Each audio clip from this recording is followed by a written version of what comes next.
Está Martín Ocampo aquí con nosotros. Gracias, Martín. ¿Cómo le vas? ¿Qué dice? Muy bien, gracias por la invitación, Paulino. Gusto de tenerlo. En principio, ¿usted comparte la idea de que los jueces a los 75, como lo establece la Constitución, por otra parte, salvo que el presidente lo pida y el Senado valide, se tienen que ir a su casa? Yo comparto lo que dice la ley.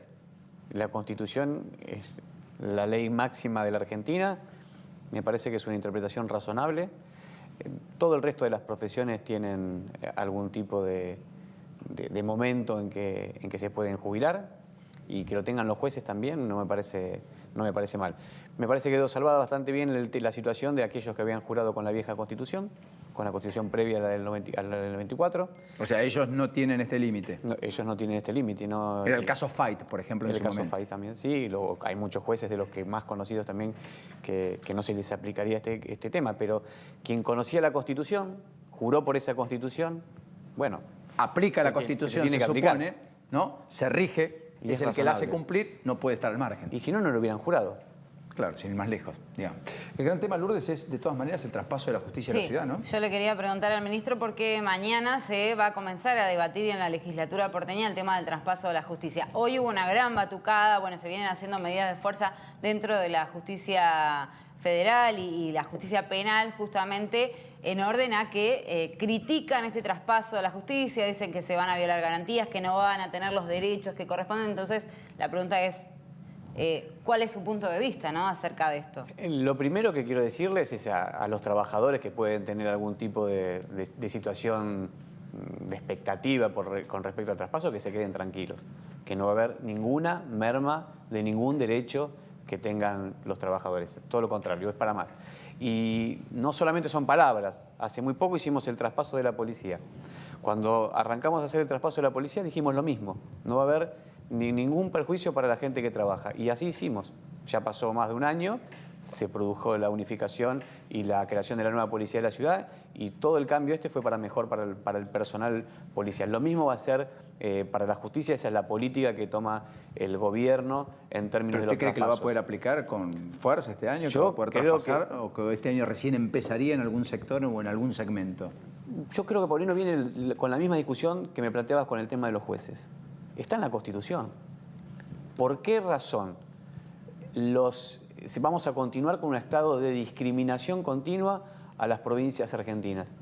¿Por qué? Porque los senadores de la Nación, los diputados de la Nación, las autoridades federales se ocupan de la justicia de los vecinos de la Ciudad de Buenos Aires y no se ocupan de la justicia del Chaco, la de Jujuy, la de Catamarca, la de La Rioja? ¿Por qué razón? ¿Es más importante la de la Ciudad de Buenos Aires que la del resto del país? Pero los jueces lo que dicen es no quieren correr, quieren poner los propios, quieren nombrar a los que les pertenezcan, a la pleitesía, y tener una corte de juristas amigos. Nosotros tenemos una manera de trabajar en la Ciudad de Buenos Aires, es conocida. La jurisdicción de la Ciudad de Buenos Aires, para hablar de garantías sobre la designación de jueces, que es un muy buen planteo, es el distrito en el que el Poder Ejecutivo no tiene ninguna participación en el proceso de designación de jueces ni de remoción de jueces. No tiene ninguna participación, no tiene representantes en el Consejo de la Magistratura y no envía ternas. En el ámbito nacional, el Consejo envía una terna al Poder Ejecutivo y el Poder Ejecutivo de la terna elige un candidato que después manda al Congreso de la Nación. En el ámbito de la Ciudad de Buenos Aires, el Consejo de la Magistratura manda el único candidato que sale de un concurso directamente a la legislatura, para que la legislatura lo designe. Lo designa la legislatura. O sea, sin mayoría en la legislatura es imposible imponer un juez. Pero no solamente eso. Además, ¿mayoría simple o mayoría especial? Mayoría especial. 2/3. No, mayoría absoluta. Es la mitad más uno de votos positivos. O sea, si faltan los legisladores de distintas bancadas, si solo hay 40... con 21 votos logran imponer un juez. Tienen que ser 21 votos afirmativos, ¿no? Por eso digo. Si son 31 sería, porque son 60 la integración de la legislatura local. Pero todo el proceso en el Consejo de la Magistratura no participa el Poder Ejecutivo. En el Consejo de la Magistratura Nacional hay representantes del Poder Ejecutivo. En el Consejo de la Ciudad no. Hay representantes solo de los jueces, los abogados y de la legislatura. Más allá del tema judicial, ¿usted entiende que la justicia tiene una deuda pendiente con la sociedad? Por supuesto, creo que es Que uno hay que de... abrirla, que tienen que tener un horario extendido, que no puede ser que trabajen de 7 de la mañana a 2 de la tarde, que se abarroten y estén atestados de expedientes, que en muchos casos se siguen cosiendo. Es una cosa absurda, digamos. ¿La digitalización va a llegar, entiende usted o no? Sí, yo creo que se merece una gran reforma. La primera reforma es conceptual. Y tiene que ver con el mundo del derecho, no solamente con el mundo de la organización del sistema judicial. Si para una persona, para entender lo que dice un juez en una sentencia, requiere de un abogado que se la explique, estamos mal. La justicia está lejos de la gente. Una sentencia de cualquier juez, y más de los jueces penales, debiera ser entendida por cualquiera que la lea. Los sistemas tienen que ser orales. ¿Por qué se plantea el tema de que los sistemas sean orales? Porque la oralidad te predispone al juez a la situación de poder explicarle. No le puede decir al imputado en citas en latín que lo vas a mandar preso. Le tenés que decir de una manera en que se entienda, que comprenda qué es lo que pasó, cómo se describieron los hechos. Se complejiza tanto la discusión jurídica que se deja de lado que el sistema judicial es un solo y solamente un sistema de resolución de conflictos. Es el sistema que en esta civilización tenemos para resolver cuando dos personas no nos ponemos de acuerdo, para no llegar a un enfrentamiento, decimos, bueno, hay un tercero que va a definir quién tiene razón. Cuando la justicia no procesa los conflictos, tal vez eso explica, digamos, el ajuste de cuentas, eso explica el aquí ahora, lo hacemos por nuestra cuenta. Ya, exactamente, cuando no un llega la papelón justicia en tiempo. Rompe el contrato social. Exactamente, y el otro tema que tiene que ver con la justicia y tiene que ver con el cambio de nuestra civilización. En la sociedad del siglo XXI, en la sociedad de la revolución tecnológica, los tiempos se acortaron. Vos, Paulino, mandabas una carta y esperabas 10 días que te llevara la respuesta. Hoy si mandás un chat en tu WhatsApp y no te contestan al instante, empezás a hacer otra cosa y te pones nervioso porque no te contestan. Te clavan el visto, ya sabes que lo vieron. Digamos, exactamente. Es decir, la dimensión humana del tiempo cambió. Ahora, y los procesos judiciales nos dan cuenta de esa dimensión humana. Vos requerís ahora que ese conflicto que querés llevar para que se resuelva en el tiempo de la dimensión humana, de tu tiempo histórico. Visto, el tema de la ciudad, de todas formas, más allá de lo judicial, ¿querés una más lura de lo judicial? Dale. Me gustaría preguntarle sobre el régimen penal juvenil. A ver, hubo un caso hace 3 días que apareció, fue mediático en realidad porque una periodista o una integrante de La Garganta Poderosa filmó cuando estaban deteniendo a un menor. Ese menor en esa noche fue detenido, luego liberado y al otro día se lo vuelve a encontrar en situación de robo también de una moto en el barrio de Almagro. Lo vuelven a detener, obviamente, por encontrarlo en esa situación y obviamente lo terminan liberando porque es un menor de edad, tiene 13 años. O sea, ¿cuál es el concepto, ¿no?, del régimen penal juvenil para estos chicos? ¿Cómo ustedes desde el Estado trabajan en eso? Estamos trabajando. El ministro Garabano estaba trabajando en una propuesta del Gobierno Nacional y se ha convocado a un montón de expertos para trabajar en el tema. La primera gran definición es que nos pasa como sociedad que un chico de 13 años termina reiteradamente yendo al delito, ¿no? La falta de proyectos de vida, la falta de oportunidades también para el desarrollo, que es la gran deuda pendiente de la democracia argentina, también empuja a muchos de nuestros jóvenes al delito. El gran sueño que tengo como ministro de Seguridad es que nuestros jóvenes tengan un sueño, porque con ese sueño es el motor de la vida. Lamentablemente eso no pasa. En el mientras tanto, el Estado tiene que tener actitudes responsables para los menores. Actitudes responsables son actitudes en las que el Estado le fija pautas de conducta, porque lo haces vos en tu casa con tu hijo y menores de 13 años le decís, bueno, esto está mal, no es que esto no pasa nada. Lo que tenemos ahora es una situación de que el menor comete una conducta que claramente es disvaliosa y no se va ni con un reto.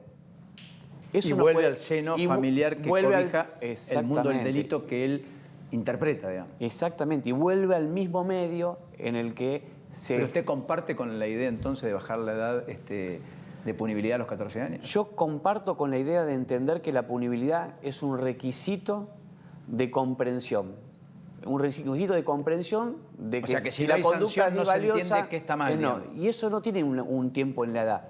Tiene un tiempo en la comprensión y la legislación debe dar margen para que se pueda interpretar, para que el juez, el fiscal, pueda ver si en ese caso entendió la criminalidad del acto, no. Porque puede pasar que un chico de 15 años no lo entienda, Correcto. pero puede ser que uno de 14, de 13 lo entienda. Entonces, hay que tener una flexibilidad en el sistema para que el sistema pueda interpretar estos casos, que son casos emblemáticos. Este es un caso de esos que difícil de explicar. Sí, no, cuesta comprender. ¿Lacho?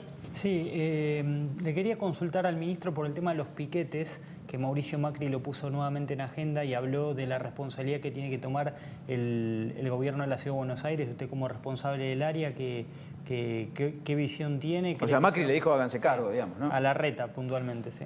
Nosotros venimos trabajando estos temas desde hace mucho tiempo, con el gobierno nacional, coordinadamente. ¿Hay coordinación? Sí, hay coordinación, mucha coordinación. ¿Seguro? Sí, seguro. Mucha coordinación, no solamente en La los gente temas no de lo ve en la piquete, calle, lo que ve es el pero desorden, en todos qué sé los yo. temas de seguridad, en todos los, digamos, yo me preguntan, esta pregunta es bastante común, con Patricia Bullrich, con Cristian Ritondo, no sé, tengo más reuniones que con gente propia de mi mismo Pero del ¿se mismo entienden ministerio. cuando hablan Sí, o...? sí, no, como en todo lugar, como te pones a discutir vos con un discuten. compañero, cuando tenemos que poner políticas en conjunto, tenemos opiniones, podemos discutir una política, pero la definición política es una. Podemos tener matices. Ahora, la definición pero son política es- Pero matices, después eso. por los medios repercute otra cosa. La ministra diciendo una cosa, el presidente diciendo otra, la misma. No, pero sobre este tema estamos diciendo lo mismo. Sobre este tema nosotros tenemos una interpretación sobre el tema del piquete. Y que es que el conflicto no se resuelve solo con violencia. Las cuestiones serían mágicas si un tema de orden social, que yo te diría, es más, es la expresión de la forma en que los argentinos entienden la manera de hacer política, se va a resolver con un procedimiento policial. No es un tema de seguridad. Es un tema de cómo se gestiona el conflicto social. Yo vi algunas Si vos ves, termino este concepto, Pablo. Si vos ves la cantidad de piquetes que se hacen en la Argentina durante un año, vas a ver que el 80% son de organizaciones políticas. O son organizaciones sindicales, o organizaciones sociales, o que los llaman grupos piqueteros. Todos tienen algún tipo de organización, o partidos políticos, algún tipo de organización. Entonces es que la política está decidiendo que la manera de reclamar es en la calle. Es como, y siempre, y pasa también con el paro docente, y pasa con un montón de otras situaciones, donde lo que sería la medida última que se tiene que tomar en la discusión en democracia es la primera que se toma. Entonces es una manera que tenemos que reformar, es un cambio cultural. Y después de mucho tiempo, la otra cosa que pasó en Argentina, que desde el Estado no se hizo nada para que esto no pasara durante mucho tiempo. Se alentó esta metodología de toma de la calle comprendiendo continua. eso, que fue parte de la dinámica de la campaña, había que hacer algo. Hace 15 meses que hizo un gobierno en la provincia y en la nación, además de la ciudad. Antes había una excusa, bueno, no podíamos coordinar, no se sabía quién actuaba, qué sé yo. Ahora hay uniformidad de criterios. Sí, y No lo hay y trabajamos, y muchas cosas hemos cambiado. Yo sé que hablar de estadísticas en estos temas... No, pero está bien, pero una campa el 9 de julio, digamos, eso no había Sí, pasado pero si vos nunca, tomás qué sé yo. casos El Metrobús específicos... estuvo cortado durante sí, horas. varios, en varias Los movilizaciones. accesos a la ciudad son todos los días. Pero, Paulino, nosotros hemos definido un plan de acción sobre esto y nuestro plan de acción termina con que haya una reducción de la cantidad de cortes que se producen en la Ciudad de Buenos Aires. Si vos tomás, y no es una encuesta... Estas son imágenes de lo que fue la marcha de los estatales. De los estatales. Ahí es donde ustedes ordenan un poco el tránsito. Sí, porque tenemos distintas políticas para distintos tipos de situaciones. Cuando la marcha es una movilización nutrida de más de miles de personas, es imposible pensar que no va a cortar el tránsito.